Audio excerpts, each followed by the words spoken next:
यह एक ईमानदार पुलिस इंस्पेक्टर है जिसे रंगाराव के गुंडों ने पकड़ लिया है। और यह है पालघर का खतरनाक गुंडा मंगल लोहार, जो रंगाराव का आदमी है। ईमानदार पुलिस वाले को जान से मारने के लिए उसे पकड़कर पेड़ से बांध दिया गया है। मंगल लोहार उसके दोनों हाथ काटने वाला था। तभी उसका आदमी बोला, भाई ये क्या कर रहा है? इसे हम नहीं बल्कि अन्ना मारेगा। अन्ना? मंगल लोहार बोला, हाँ तू बिल्कुल सही बोल रहा है, इसे अन्ना भाई ही मारेगा। यह है अन्ना, जो पालघर का एक खतरनाक जंगली डॉन है, जिसका नाम सुनते ही पालघर के पूरे पुलिस स्टेशन में डर फैल जाता था।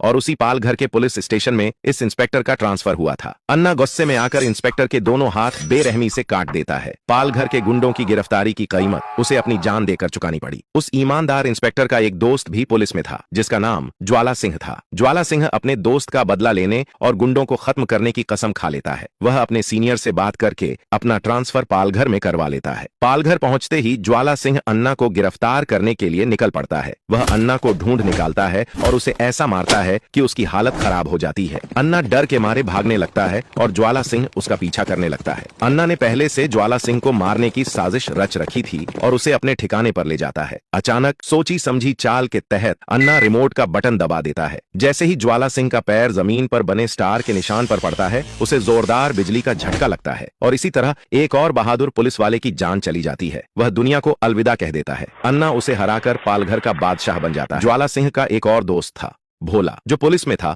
लेकिन बहुत डरपोक था। एक रात ज्वाला सिंह की आत्मा भोला के सामने आती है और सारी सच्चाई बताती है। भोला गहराई से सोचता है और अपने दोस्त का बदला लेने की ठान लेता है। वह भी अपना ट्रांसफर पालघर में करवाकर अन्ना के अड्डे पर पहुंचता है। भोला अन्ना को पकड़ लेता है और उसे बुरी तरह पीटने लगता है। अन्ना फिर से डर जाता है और भागते हुए भोला को अपने जाल में फंसाने की कोशिश करता है। वह उसे उसी जगह ले जाता है जहां जमीन पर बिजली वाला स्टार बना होता है। लेकिन इस बार भोला जैसे ही वहां कदम रखने वाला होता है, वह अचानक रुक जाता है, क्योंकि उसके शरीर में ज्वाला सिंह की आत्मा पहले ही समा चुकी थी। अन्ना यह देखकर हैरान रह जाता है और सोच में पड़ जाता है कि यह कैसे हो सकता है। तभी भोला के शरीर में समाये ज्वाला सिंह ने अन्ना को जोरों से मारना शुरू कर दिया। अब आप कमेंट करके बताइए, क्या अन्ना को छोड़ देना चाहिए या उसे मार देना चाहिए? कमेंट में यस या नो लिखकर बताइए।